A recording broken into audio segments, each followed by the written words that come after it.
오늘 하나님께서 우리에게 주실 말씀은 말라기 4장 4절에서 6절 말씀입니다.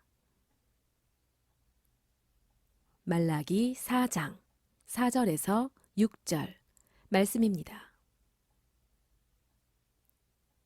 너희는 내가 호렙에서 온 이스라엘을 위하여 내 종 모세에게 명령한 법, 곧 율례와 법도를 기억하라. 보라, 여호와의 크고 두려운 날이 이르기 전에 내가 선지자 엘리야를 너희에게 보내리니 그가 아버지의 마음을 자녀에게로 돌이키게 하고 자녀들의 마음을 그들의 아버지에게로 돌이키게 하리라. 돌이키지 아니하면 두렵건대 내가 와서 저주로 그 땅을 칠까 하노라 하시니라. 아멘. 자, 오늘 저는 여러분들에게 길 닦는 자라고 하는 제목으로 함께 말씀을 생각해 보도록 하겠습니다. 말라기서를 우리가 그동안에 말씀을 증거해서 이제 말라기서 마지막까지 오셨습니다. 멀고 험한 길을 잘 오셨습니다. 이 말라기서는 한마디로 얘기해서 이것은 하나님을 잘 믿는 자가 되라 라고 일러주는 것입니다. 이제 이 말라기서 결론이면서도 하나님께서 이 하나님을 배반하고 하나님의 뜻에 떠나 있는 이스라엘 백성, 하나님의 백성들에게 다시금 너희가 하나님께로 돌이켜야 저주가 아니라 하나님의 복을 받는다. 그래서 이 세상에서 너희가 하나님께로 돌아오게 하기 위해서 앞으로 메시아를 보내줄 건데, 메시아 대신 예수 그리스도를 이 세상에 보낼 것인데, 그 예수 그리스도가 이 세상에 오기 전에 예수 그리스도에게로 사람을 인도하기 위해서 길 닦는 자 세례 요한을 너에게 보내주겠다. 근데 바로 그분이 누구냐면 구약에서 말하면 엘리야와 같은 사람이다 라고 얘기하면서 누가복음 1장 17절에 보면 이렇게 말하죠. 그가 또 엘리야의 심령과 능력으로 주 앞에 먼저 와서, 예수님보다 먼저 와서 아버지의 마음을 자식에게, 거스리는 자를 의인의 슬기에 돌아오게 하고 주를 위하여 세운 백성을 준비케 한다. 이렇게 말씀을 하고 있죠. 그래서 그런지 엘리야도 이 세상에서 사역을 하는 동안에 그 짐승의 가죽옷을 입고 또 광야에서 석청을 먹어가면서 이렇게 사역을 하셨는데, 세례 요한도 똑같이 요즘으로 말하면 자연적 무스탕이겠죠. 그것을 입고 또 석청을 먹으면서 야생 꿀을 먹어가면서 하나님의 사역을 했던 사람이죠. 근데 이 말라기서는요, 마지막에 지금 얘기하는 것이 뭐냐면 내가 분명하게 너희가 이 세상에 들어와서 저주에 머무르고 있는 땅에서 돌아서라는 거예요. 너희가 돌아오지 않으면 내가 저주로 이 땅을 칠 거다. 그래서 구약성경 제일 마지막에 나오는 단어가 말라기 4장 6절에 보니까 돌이키지 않으면 내가 저주로 땅을 칠까 한다. 이렇게 하면서 저주라는 단어가 나오잖아요. 하나님의 형상대로 사람을 만드시고 첫 번째로 주신 말씀이 복이에요. 하나님께서 하나님의 형상대로 사람을 만드시되 남자와 여자를 창조하시고 저들에게 복 주어 가라사대 그랬거든요. 그러니까 처음으로 하나님이 사람에게 준 단어는 복이에요. 또 하나님의 아브라함을 부르시고 이스라엘이라고 하는 공동체를 세워서 이들을 통해서 세상을 구원하고자 하실 때도 하나님이 그를 복의 근원으로 뽑아주신 걸 볼 수 있어요. 그러니까 당연히 우리가 영적인 존재가 되면 저주의 사람이 아니라 복의 사람이 되는 거거든요. 그래서 사도행전 3장 26절에 보면 하나님께서 그 종을 세워 너에게 복 주시려고, 그러니까 예수 그리스도를 우리에게 보내주시는 목적이 뭐냐? 복 주시려고. 근데 지금 말라기서 마지막에 나오는 단어는 다른 게 아니라 너희들 나에게로 돌아오라는 거거든요. 하나님의 말씀, 그것을 붙잡고 주님의 품 안으로 돌아오면 내가 너희가 저주가 아니라 복을 주겠다는 거거든요. 사람이 장사를 잘하는 사람도 그렇고 또 공부를 잘하는 사람도 그렇고 어떤 일을 성공하는 사람들도 공통점이 뭐냐면 그 사람들은 끈기가 있다는 거예요. 끈기가 있는 사람들은 확실히 성공하더라고. 뭔가 시작을 하면 끝을 보는 사람 있잖아요. 그냥 조금 하다가 안 된다고 때려치고 하는 사람은 날마다 그 생활이에요. 근데 끈기 있는 분이 있어요. 끈기 있는 분. 그런 분들은 뭔가 이루어 놓고 말더라고요. 그래서 옛날부터 한 우물을 파라 그러잖아요. 한 우물을. 그 우물을 팔 때 거기서 샘이 솟아나온다고 말씀하고 있지 않습니까? 또 옛날부터 끈기 있게 10번 찍어 안 넘어가는 나무가 없다. 내가 저 여자를 좋아한다. 그러면은 아무리 반대해도 끝까지 물고 늘어지니까요. 결혼을 하더라고. 근데 조금 반대한다고 안 하면 그 사람은 늘 그냥 그렇게 살아요. 끝까지 물고 늘어지면 되더라고. 제 아는 친구도 그런 친구가 있어요. 정말 그 부모가 반대했고 남자가 그 여자에 비해서 많이 떨어지거든요. 근데 이 남자가 출퇴근할 때마다 그냥 붙잡고 들어다니면서 나 당신하고 결혼한다. 그 나중에는 결국에 둘이 이제 이렇게 사귀게 되는데 부모가 반대하는 거예요. 부모가 반대하는 이 남자가 부모가 그렇게 반대하고 막 오면 물 껴안고 못 오게 해도 늘가 물 맞더라도 그러면서 죽기까지 내가 이 사람을 사랑하겠다고 끝까지 쫓아가니까 그렇게 반대하던 부모가 허락을 하더라고요. 사람이 끈기 있는 사람이 뭘 하더라고요. 사람이요 몸이 조금 아프잖아. 아프면 그래요. 또 몸이 자꾸 조금씩 늘어나면 나 운동해야지. 그래 운동해서 건강도 회복하고 운동해서 내가 다이어트도 해야지. 이렇게 하는 사람 참 많습니다. 그런데 특이한 건요. 말로 운동한다는 거예요. 말로.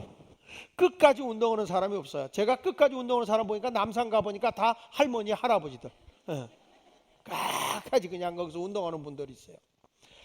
여러분에게 말씀합니다. 아무리 생각을 해도 내가 그거에 대해서 끝까지 붙잡지 않으면 어떤 일을 이룰 수가 없어요.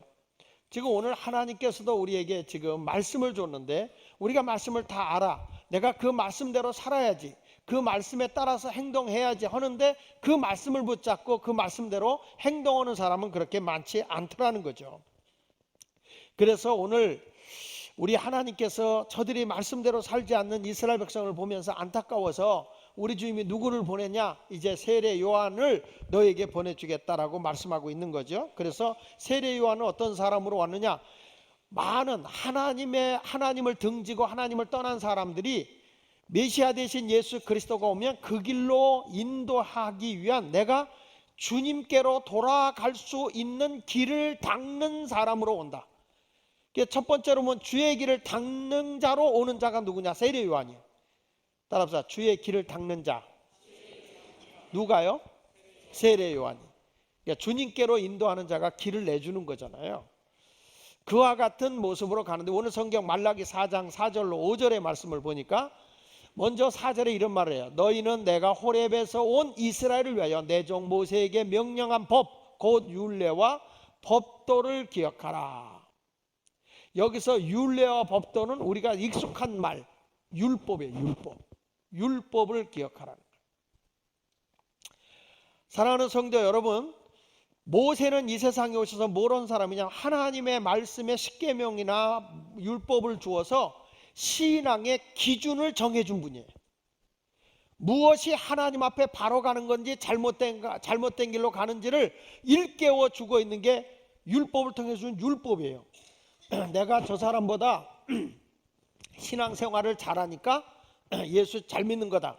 내가 저 사람보다 조금 열심히 있으니까 내가 열심히 있는 사람이기 때문에 잘 믿는 거다. 이게 아니라는 거죠. 우리의 신앙의 기준은 어디냐? 예수 그리스도이신 거예요. 예수 그리스도 그분의 주신 말씀. 그러니까 모세는 율법을 가지고 성도들의 신앙의 기준을 잡아주는 거예요. 하나님을 잘 믿는다는 게 뭐냐? 하나님의 말씀의 율법을 지키는 거예요. 지키는 거. 그 말씀대로 살면 이루어지는 거죠. 잘 되는 거죠. 그런 성도가 되기를 바랍니다. 그 다음에 5절에 뭐라고 나오냐면 5절에 보니까 보라 여호와의 크고 두려운 날에 이르기 전에 내가 선지자 엘리야를 너희에게 보내리니 그랬죠? 여기 보면 이 여호와의 크고 두려운 날에 이르기 전에 하나님의 심판이 오기 전에 내가 선지자 엘리야를 보낸다. 그 엘리야는 뭐 하는 사람이냐면 엘리야 시대 때 이스라엘 백성들이 하나님의 말씀을 저버리고 아합 왕이 아내인 이세벨이 섬기는 우상을 섬겼어요. 바알과 아세라 신을 섬기는 그런 선지자들을 섬기고 있었거든요.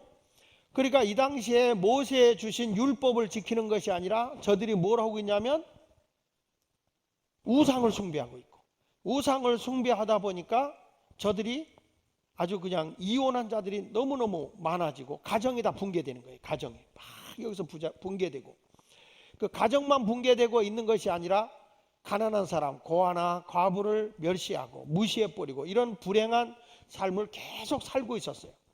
힘 있는 자들이, 예를 들면은 이세벨이 나봇의 포도원을 뺏기 위해서 그 나봇을 죽이고 그 포도원을 강제로 뺏어서 왕이 갖게 되는, 그 연약한 자들 것을 착취하는 그런 시대였죠. 이럴 때에 엘리야가 등장하면서 회개의 복음을 전하는 거예요. 회개하라, 하나님께로 돌아와라, 하나님께 바로 서라.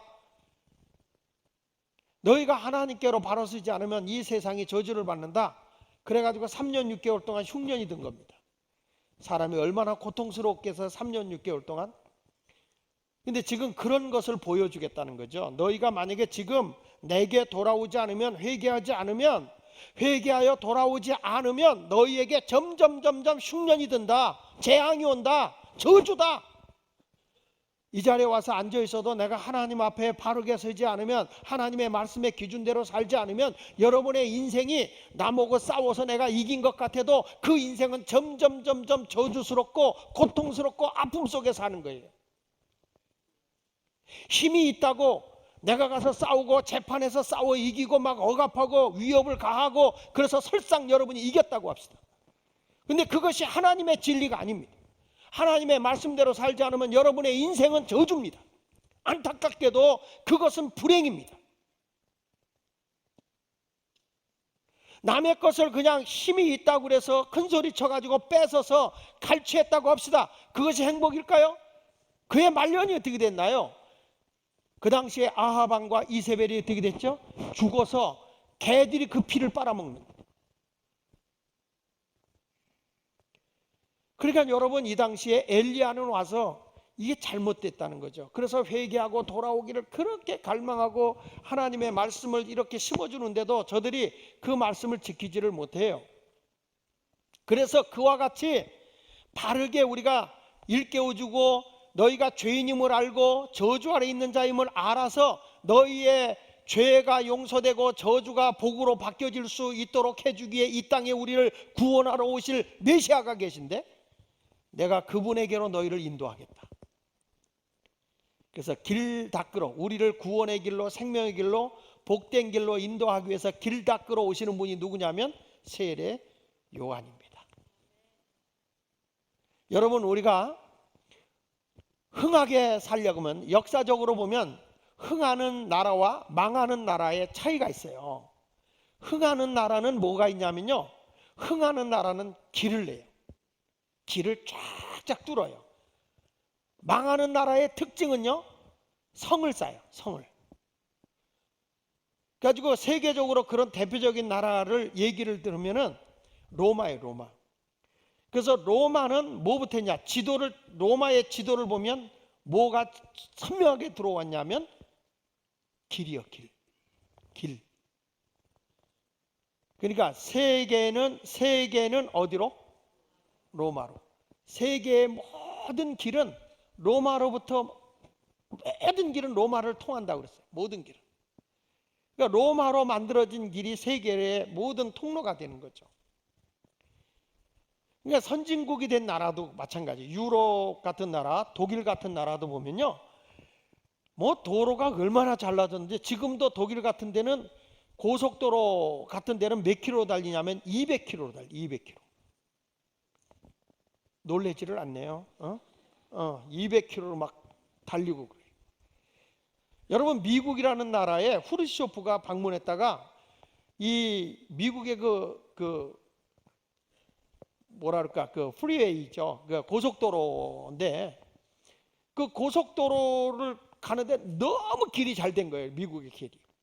그 서부 지역이 발전하면서부터 너무 길이 잘 됐으니까 후르시초프가 차 타고 가다가 내려서 걸어갔다는 거 아닙니까? 그러면서 그가 뭐라고 했냐면, 우린 죽었다 깨도 미국을 이길 수 없다. 왜? 너무 길이 잘 된 거예요. 야, 처음 온 사람들도요, 미국은 길이 너무 잘 돼 있어 가지고 운전하고 어디든지 갈 수 있어요. 어디든지. 한 번은 제가 그 라스베가스에 부흥회를 갔거든. 근데 그때 우리 사이도 그 LA 있었어요. 처음 간 거예요, 처음. 근데 제가 깜짝 놀란 게 라스베가스 제 호텔에 딱 갔는데 우리 사이가 거기 와 있어요. 어떻게 왔냐, 이렇게 차 렌트해서 왔대. 아무것도 모르는 주제. 지도만 보고도 가는 거예요. 얼마나 길이 잘 돼. 미국이 그렇게 넓은 땅덩어리인데 상상을 초월한데도 길이 너무너무 잘 뚫려요. 그러니까 죽었다 깨도요, 미국이라는 나라를 다른 나라가 쫓아갈 수가 없어요.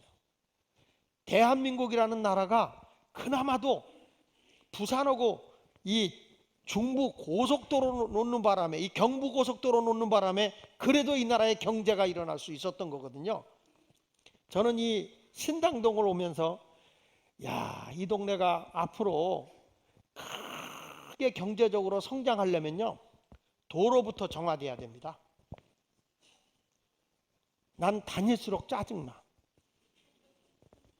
세상에 이렇게 무질서하고 이렇게 널려져 있고, 이게요 사실은 내가 살려고 노력하는 거지만 이런 기본의 도로가 막혀 있는 이런 곳에서는요, 우리가 경제적으로도 크게 성장할 수가 없는 거예요. 그 반면에 성을 쌓아가지고 크게 발전하지 못한 나라가 어디였냐면 중국이에요. 중국은 지도를 보면 뭐가 가장 많이 나오냐면 성이 많이 나오죠. 성. 중국에 우리가 알고 있는 성만 해도 한 39개 정도 되는데, 특별히 여러분 중국 하면 유명한 성이 뭐죠? 그거 봐요. 다 알잖아요. 만리장성. 여러분 만리면 얼마? 심리가 4km예요. 심리가 4km인데 만리면 얼마예요? 4,000km예요. 4,000km. 4,000km면요 부산을 왕복해서 5번을 다녀야 돼.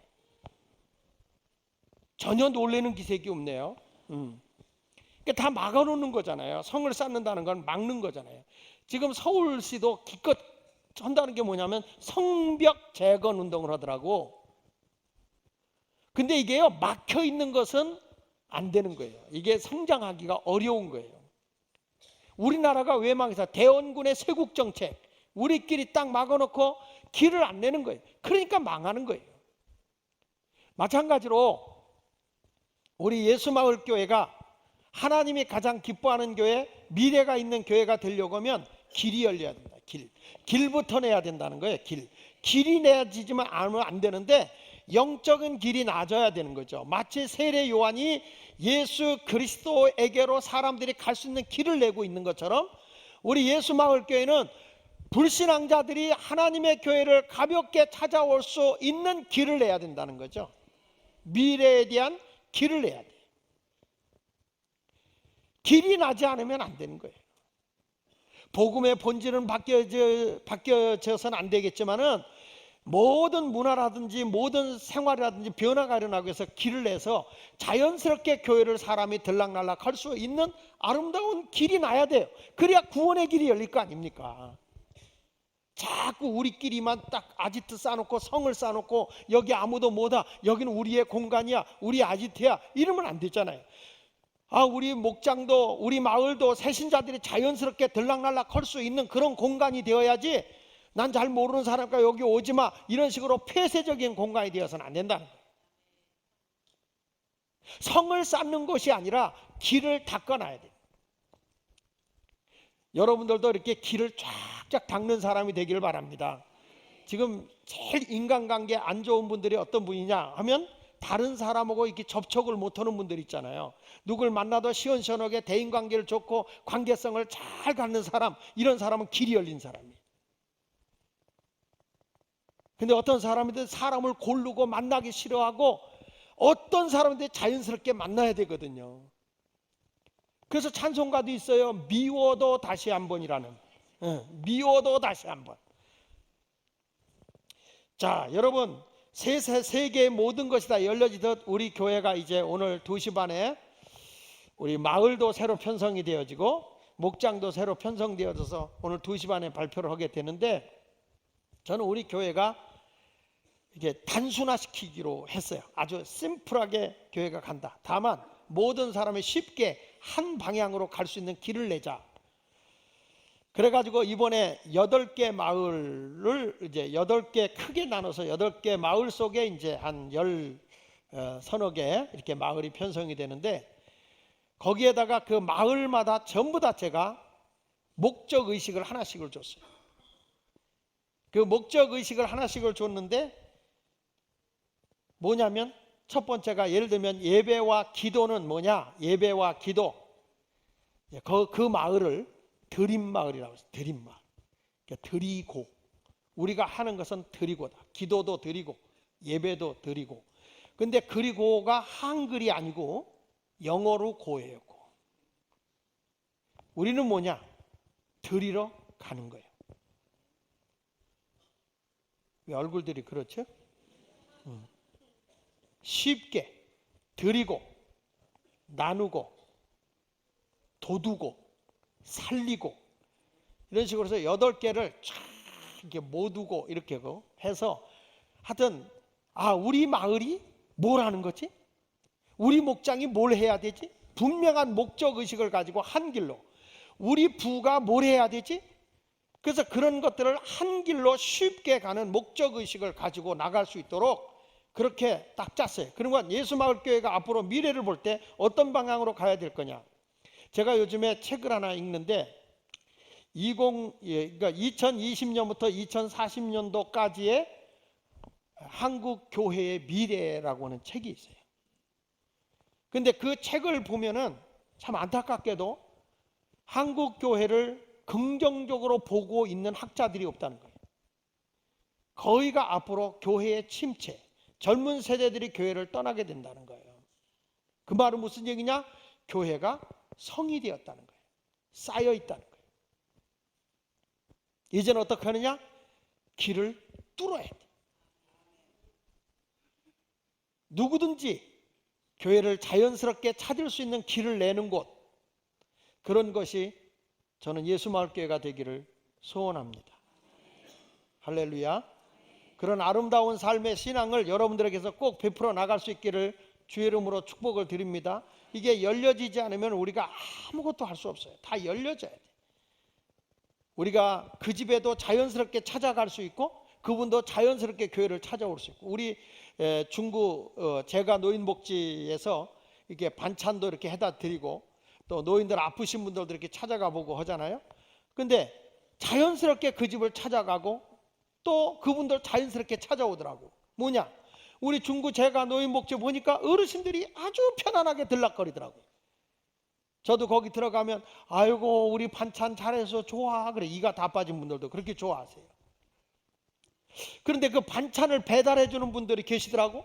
그 반찬을 배달하다 보니까 우리 교인이 아니라 다른 분들이 이렇게 배달을 하고 있더라고.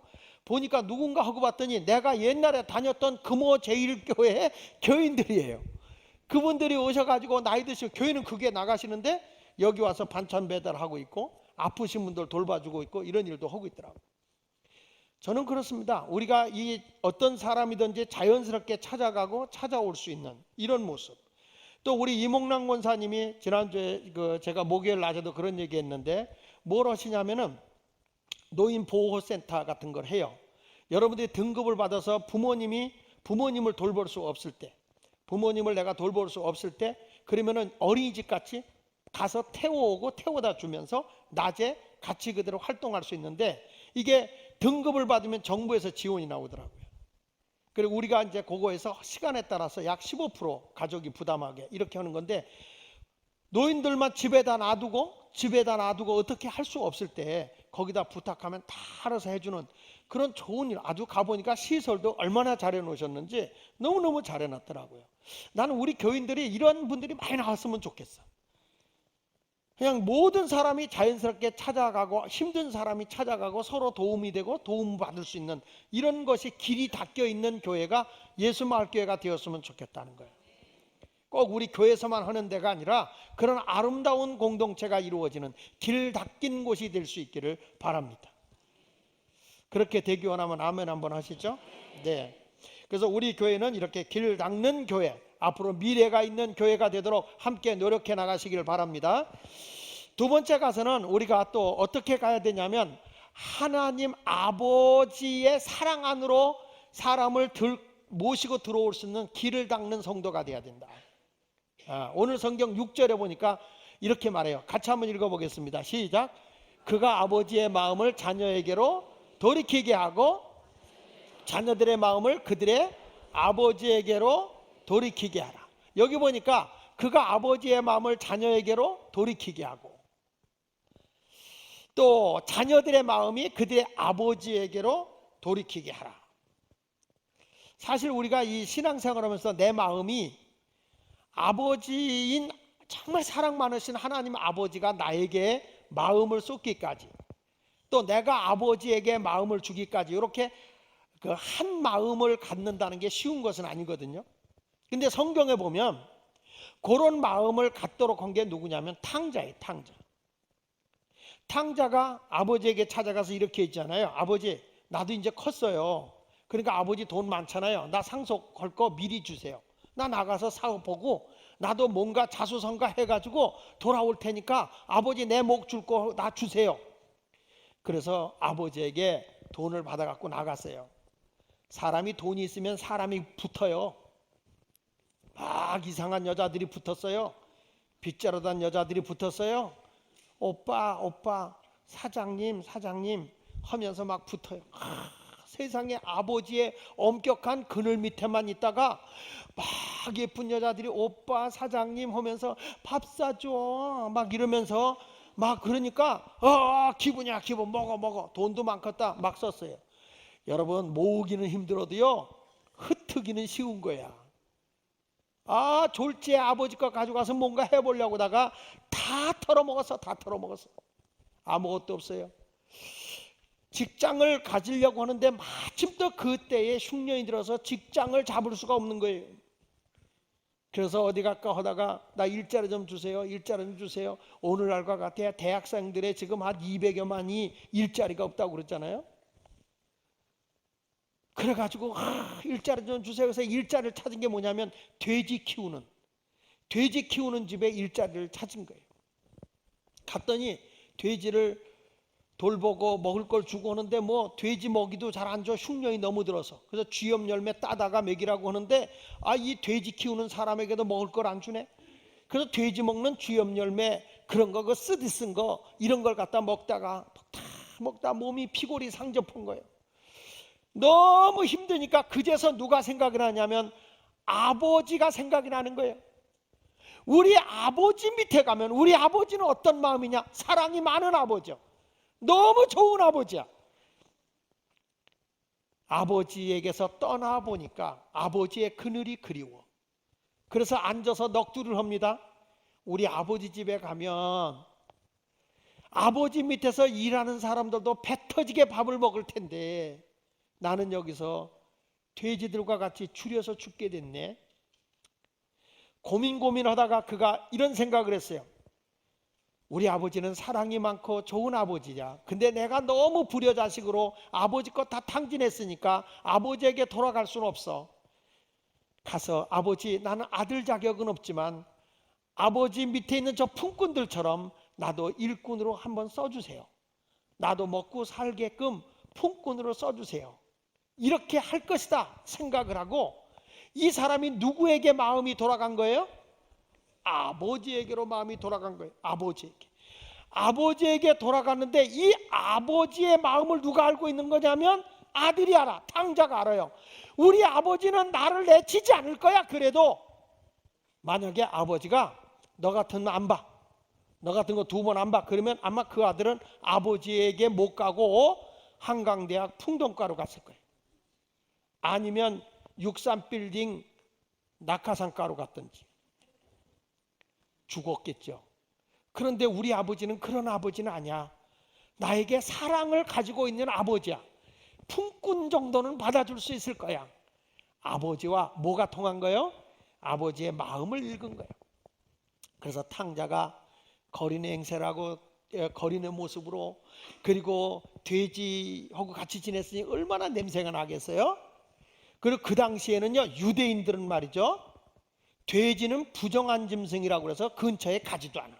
그러니까 이 아들이 지금 얼마나 형편없는 자리에 있었는지 우리가 알 수 있어요. 그럼에도 불구하고 아버지에게로 간 거예요. 근데 아버지는요, 집 나간 뒤에 아들이 항상 그리운 거야. 이 아들이 이제나 올까? 저제 올까? 이 아들이 밖에 나가서 사고는 안 났을까? 근데 저쪽에서 아들이 터덜 오는데 걸음걸이를 보니까 아들이야. 근데 모양을 보니 어쩌나 몰골이 형편없는데 아버지는 몰골을 보지 않아. 아들이야. 그 아버지는 막 뛰어갔어. 여러분, 그 당시에 율법주의자요 유대인들은요, 사람들 앞에서 하체를 보이는 것은 수치였어요. 그래서 걸음을 걸어도 점잖게 걸어야 돼. 우리나라 양반처럼 양반 이렇게 걸어야 돼. 양반들이 아무리 급해도 절대 큰 거죠. 그래서 일본 사람들이 한국을 지배하고 있을 때 외국에서 미국에서 와가지고 한국 사람이 일본 사람을 지배하는 줄 알았대잖아요. 왜 그러냐면 그냥 뭐 일본 사람들은 말 타고 막 뛰면서 하나 둘 이렇게 뛰는데 한국 사람은 가트로 쓰고 여봐라 걔 아무도 없느냐 이러고 돌아다니니까 도대체 어디가 지배를 하고 있는 건지. 근데 이 유대인들이 그렇게 하체를 드러날 정도로 뛰는 게 아닌데 아버지는 사람들이 손가락질을 해도 사람들이 욕을 해도 내 아들이 돌아오는데 아버지의 마음은 누구에게 가 있는 거예요? 아들에게. 아버지의 마음이 아들에게 가 있으니까 그냥 뛰어가서 냄새도 못 맡아. 그때는 아들을 끌어안고 볼을 비비고 입을 맞추면서 아들아 이 자식아. 아버지가 눈물을 흘리며 그 아들의 얼굴을 비비고 성경에 보면 입을 맞췄다 그래서 입을 맞췄다. 아들이 하는 얘기, 아버지 나는 아버지의 아들이라고 할 자격이 없어요. 나 다 털어먹고 난 아버지의 아들이 아니에요. 그래서 내가 염치 없지만 품꾼으로 써달라고 온 거예요. 나를 품꾼이라도 써주세요. 이렇게 간청을 했더니 아버지 하는 말, 무슨 소리야? 너는 죽었다가 다시 온 거야. 너는 내 아들이야. 저는요 너무 아버지 앞에 잘못한 게 많아서 아버지 아들이라고 할 자격이 없어요. 그러는데 뭐라고 그래요? 아버지 아니야. 여기 보세요. 아버지의 마음을 누구에게로? 자녀에게로. 아버지의 마음이 자녀에게로 다 가 있는 거예요. 그러면서 아버지가 이런 말합니다. 여봐라 우리 아들 죽었다가 다시 왔다. 빨리 우리 아들을 위해서 목욕물 데워. 그리고 좋은 옷을 하나 빨리 갖고 나와. 아마 루비똥이나 아니면 제일 모직에 뭐 좋은 옷으로 다 돼 있는 거 뭐 이런 거 해가지고 좋은 옷에다가 야 신발 좋은 신발 가져와라. 거기에다가 또 그냥 그 아들을 위해서 잔치까지 벌어주면서 우리 아들이 죽었다 다시 왔다 환영하고 있는 이 모습, 이게 내 아버지의 모습. 여러분이 힘들고 부끄럽고 창피해서 내가 하나님 앞에 올 수 없어. 사람 앞에다도 내 자신을 내놓고 고백할 수 없는 정말 괴롭고 고통스러운 일이 있다 할지라도 아버지, 하나님 아버지, 나는 염치 없지만 주님 앞에 왔어요. 그때 우리 아버지는 여러분을 외면하지 않아요. 하나님 아버지가 잘 왔어. 내가 너를 얼마나 기다렸는 줄 알아? 내가 문 밖에서 내가 오기를 얼마나 기다렸는 줄 아니? 나 한 사람이 새롭게 올 때 우리 하나님은 눈물 흘리며 감격하면서 나를 끌어안고 볼을 맞추고 입을 맞추면서 왜 이제야 왔어? 왜 이제야 왔니? 나를 따뜻하게 위로해 주시는 분이 예수 그리스도세요.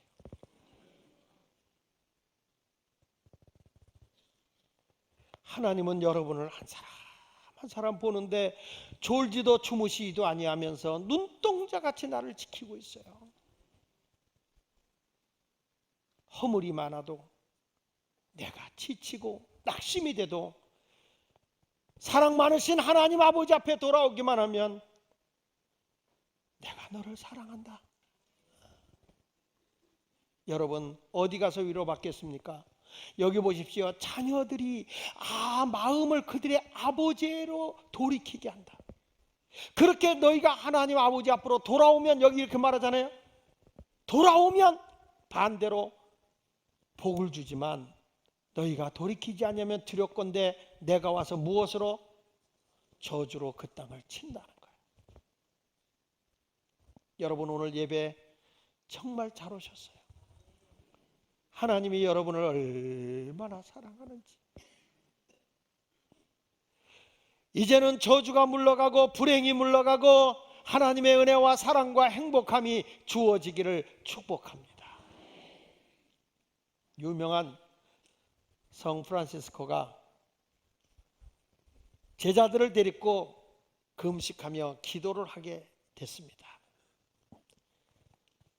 성 프란시스코가 우리 이제 40일 동안 기도하자. 우리 사순절 기간 동안 특별 새벽 기도를 하듯이 40일 동안 금식 기도하자. 그랬더니 이 성 프란시스코 밑에 있는 제자들이, 이 수도사들이 하는 얘기예요. 스승님, 우리가 금식 기도 한 적이 한두 번인가요? 근데 너무 이번에는 금식 기도를 쉽게 하지 말고요, 좀 우리가 어떤 유혹이 와도 이길 수 있는 훈련된 금식 기도를 좀 합시다. 그래서 스승님인 성 프란시스코에게 이제 금식을 하는데, 어떻게 하면 그러면 너희들이 유혹을 이길 수 있겠느냐 그랬더니 이렇게 하자 그랬어요. 40일 금식 기도하는 동안에 매일 아침, 점심, 저녁마다 죽을 끓여다가 앞에다 놓고, 그리고 죽을 보면서 금식 기도하자. 아무리 배가 고파도 그 유혹을 이길 수 있어야 우리가 주님과 더 깊어지지 않겠느냐. 그렇게 하자고 제자들이 요청하니까 성 프란체스코가 그거 좋다, 그렇게 하자. 여러분, 금식할 때요, 아무것도 안 보이면 할 수 있어요. 금식기도원에 산상기도 가면 다 금식하는 사람들은 보이니까 다 할 수 있는데, 나도 교회에서 금식을 하면 이상합니다. 금식한다 그러면 먹을 게 자꾸 와요. 다른 때 안 주다가 금식한다 그러면은 일부러 유혹을 하는데 자꾸 먹을 게 들어오거든요. 그리고 금식을 했잖아. 그동안에는 냄새도 잘 안 났는데요, 이상합니다. 금식하면요 2층 주방에서 밥 하는 게 냄새가 내 사무실까지 와요. 그 멀리 떨어져 있는데 냄새가 난다고요. 얼마나 유혹이 심한지. 여러분들도 그러잖아요. 6시 이후에는 밥 안 먹을 거라고. 응? 내가 다이어트를 위해서, 내가 베들레헴을 줄이기 위해서 내가 6시 이후에 안 먹을 거라고. 근데 집에 가면 식탁 위에 왜 먹을 게 이렇게 많아? 안 먹으려는데 나도 몰래 손이 가네. 저도 부흥회를 가면 저녁 늦게는 잘 안 먹으려고 그렇게 노력을 해요. 그런데 놀라운 건요, 부흥회를 가잖아. 그러면 숙소에다가 아주 잘 보인다 먹을 걸 진열해놨어 이렇게. 그럼 부흥회 갔다가 저녁 설교 오면 밤 10시, 11시 반 되거든요. 밤 10시, 10시 반 정도 되면 딱 숙소에 오면 아무것도 안 보이는데 그건 보여. 안 먹어야지. 그리고 절로 밀어놔요. 밀어놔. 그런데 배에서 자꾸 먹어라 해서 그 유혹을 이기기가 참 어려운 거예요. 근데 프란체스코도 그렇게 하고 있는데 옆에 있는 제자 하나가 참다가 자기 앞에 있는 죽을 하나 먹었어. 그러니까 같이 금식 기도하던 그 제자들이 그 사람을 막 나무라고 한 거예요. 책망을 한 거예요. 스승님과 함께 우리가 이 유혹을 이겨야지. 이것도 못 이기고 말이야. 어떻게 우리가 수도사의 길을 걸어갈 수 있겠느냐 말이야. 야단한 거예요. 스승님인 프란체스코에게 얘기를 합니다. 혼 좀 내주세요. 야단 쳐주세요. 저 사람 금식했어요. 근데 금식하다가 죽이 있다고 그걸 먹었어요. 저 사람은 유혹을 많이 받을 거예요.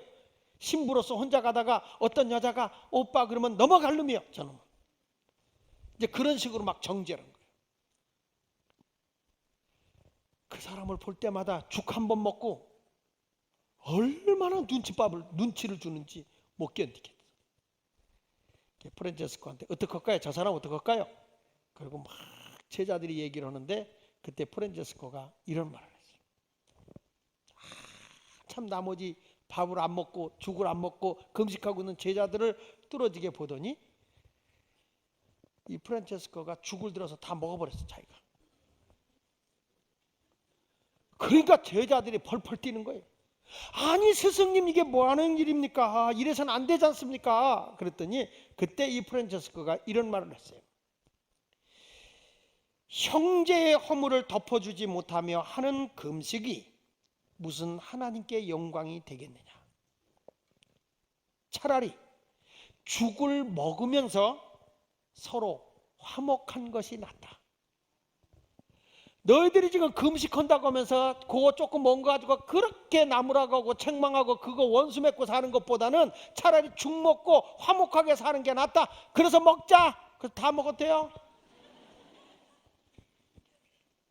우리도 주님을 위해서 열심히 금식하고 기도한다고 하면서도 자기 마음에 안 들면 정죄해버리고 사람 따돌려버리고 미워하고 이런 모습이 있지 않습니까?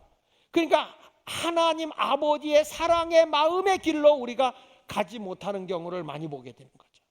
이번에 길이 열려져서 우리는 어느 길을 내줘야 되느냐? 하나님 아버지의 사랑 안으로 들어올 수 있는 길을 닦아주는 그런 성도가 되었으면 좋겠어요. 저 사람은 나하고 안 맞아. 그리고 외면하지 말고 우리 목장이나 마을에서 여러분들의 그 속으로 공동체 속에서도 서로 나하고 마음에 안 든다고 성을 쌓지 말고 길을 내주세요. 내가 하나님을 사랑하다 당신을 사랑합니다. 그러면서 함께 할 줄 아는 그런 아름다운 성도들이 되시기를 주 예수 이름으로 축원을 드립니다. 우리 자녀들 참 세상에 살아가기 너무 힘들어요. 세상의 유혹이 너무너무 심해요. 그러니까 저들을 부모님이 어떻게 키우겠어요? 요즘에 막 성폭력에다가 성추행에다가 거기다가 인터넷이라든지 아니면 SNS라든지 이런 음란물들, 그 다음에 게임 이런 것들로 해서 우리 아이들을 얼마나 지금 세상적으로 자기를 이기기가 어려운 세상 속에 살고 있지 않습니까? 그러니까 이들을 어디로 인도해야 될 거냐? 하나님 아버지의 사랑 안에 거할 수 있도록 인도해 줘야 된다는 거예요. 할렐루야. 저는 우리 교회에 모든 것을 하더라도 힘들고 어려워도 어린이집을 하더라도 제가 이번에도 원장님 새로 오셔서 제가 하신 말씀이 철저한 신앙의 교육으로 좀 가라. 교회에서 하는 것이 뭐냐 아이들한테. 신앙 교육으로 좀 제대로 가라. 하나님 중심으로 어려서부터 키워라. 그게 아니면 어떻게 되겠냐. 우리 실용음악 고등학교에도 교사님들 제가 예배 드릴 때도 한 거예요. 우리는 두 가지가 같이 굴러가는 거다. 하나는 지성이지만 하나는 영성이다. 영적인 것과 지적인 것이 함께 아우러져서 하나님의 문화가 피어나야 되는 것이지 그것이 없는 걸 뭐하러 교회에서 하겠냐. 나 하나 어떤 일을 위해서 하는 거 아니잖아요. 교회는 우리가 여기서 어르신들에게 밥도 드리고 어르신들에게 반찬도 해다 드린다. 물론 세상도 많이 해요. 그러나 그들 속에 뭐가 들어있냐? 영원한 천국을 준비할 수 있도록 가르쳐 줘야 되는 거거든요. 목요일 날 우리 아침 예배 드릴 때 어르신들도 있고 또 저녁에 못 오시는 분들도 와서 예배를 드려요. 근데 대개 어르신들이 이제 밤에 눈이 어두우니까 못 오잖아요. 그러니까 제가 목요일마다 이제는 철저하게 지금 메시지를 증거하면서 하는 게 뭐냐면 더 영적으로 나이가 들수록 깨어 있어야 된다. 영적으로. 그래서 목요일 아침 예배 때는 제가 정말 가급적 설교를 하면서 하나님과 더욱 가깝게. 처음에는 일반 이렇게 그 어르신들 같이 어떤 어르신들 노인대가 같이 그렇게 하려고 그랬는데 하다 보니까 그게 아닌 거야. 그게 아니라 나이가 들면 우리가 더 하나님과 가까워져야 되고 내가 천국에도 갈 준비가 되어 있는 영적 준비가 되어야 되겠다. 우리의 길은 하나님에게로, 하나님이 우리에게로, 우리가 하나님에게로 갈 수 있는 그런 길을 열어야 되고, 우리 젊은이들에게도 우리 학생들에게도 그런 영적인 준비가 되어 있어야 이 땅에서 저주가 아니라 행복이 오는 거예요. 결론입니다. 여러분, 우리가 그동안 말라기서를 통해서 하나님의 첫 번째로 제가 설교한 게 하나님의 부흥이었습니다. 하나님이 우리와 함께하면서 하나님의 도우심으로 모든 것이 잘 되어지는 것이 하나님의 부흥인데, 영적으로 부흥하는 건 심령 부흥이고 성령 부흥이라고 할 수 있지만, 경제적으로 하나님의 도우심을 입고 잘 되는 것은 경제 부흥이라고 그랬어요. 우리가 그렇게 살기 위해서는 어떤 사람이냐, 하나님 앞에서 성결된 사람, 깨끗한 사람으로 살아야 되고, 만약에 도덕적으로 윤리적으로 부패되어져 버리게 되면 하나님은 그 세상을 심판할 수밖에 없다. 이제 너희의 인생의 주인 되신 분이 누구냐? 하나님이다. 그러니까 너희는 청지기로서 하나님의 것 관리하고 바르게 살아라. 그렇게 되면 내가 이 세상에 하는 모든 것 하늘문을 열어서 복을 주겠다. 그게 말라기서였잖아요. 나의 주인 되신 하나님 앞에 11절 드리고 90이라고 하는 것을 청지기로서 관리를 잘하면 내가 90을 통해서 더 많은 걸 너에게 주게 될 것이라고 했잖아요. 여러분들이 이런 청지기의 삶을 살아서 꼭 부를 누리고 온전한 믿음의 길을 걸어가기를 바라고요. 오늘 말씀과 같이 이제부터는 여호와를 경외하는 자에게 의로운에 갔다 올라서 치료하는 광선을 바란다고 했으니, 치유의 빛이 비춰져서 외양간에는 송아지가 펄쩍펄쩍 뛰듯이 여러분의 인생이 펄쩍 뛰기를 바라고, 마지막 최종적으로 다시 한번 우리에게 마지막으로 하나님이 사랑하는 마음 가지고 해주신 게 뭐냐? 아버지의 마음이 너희에게로, 너희가 아버지에게로 오라. 그러면 너희는 저주는 없다. 너희가 만약에 돌아오지 않으면 너희는 이 땅에서 저주밖에 없는 것이다. 다시금 우리를 복되게 하기 위해서 길을 닦는 세례 요한을 보내줄 것이고 예수 그리스도를 보내줄 건데, 예수 그리스도에게로 가서 너희가 구원의 감격 속에 살아가면 이 땅에서 너희가 참으로 복된 삶을 살게 될 것이다. 이 말씀이 말라기서예요. 말라기를 마지막으로 여러분에 부탁하면서 하나님을 잘 믿읍시다. 나의 주인 되신 하나님의 신앙 고백하는 온전한 우리의 11조 생활 반드시 하기를 바라고, 물질 90%의 물질 관리 절대 낭비하지 말고 물질 관리 잘하여서 하나님 앞에 청지기로서 너 내 물질 관리 잘하는구나, 낭비하지 않는구나, 내가 더 많은 것을 너에게 주어서 너의 생활이 나와 함께하는, 예수님과 함께하는 천국 생활이 되게 해주겠다. 이 약속의 복을 다 받는 여러분 모두가 되시기를 예수 이름으로 축원합니다. 옆 사람하고 인사합시다. 하나님의 마음 따라하세요. 하나님의 마음, 내 마음 하나 되게 하소서. 기도하겠습니다.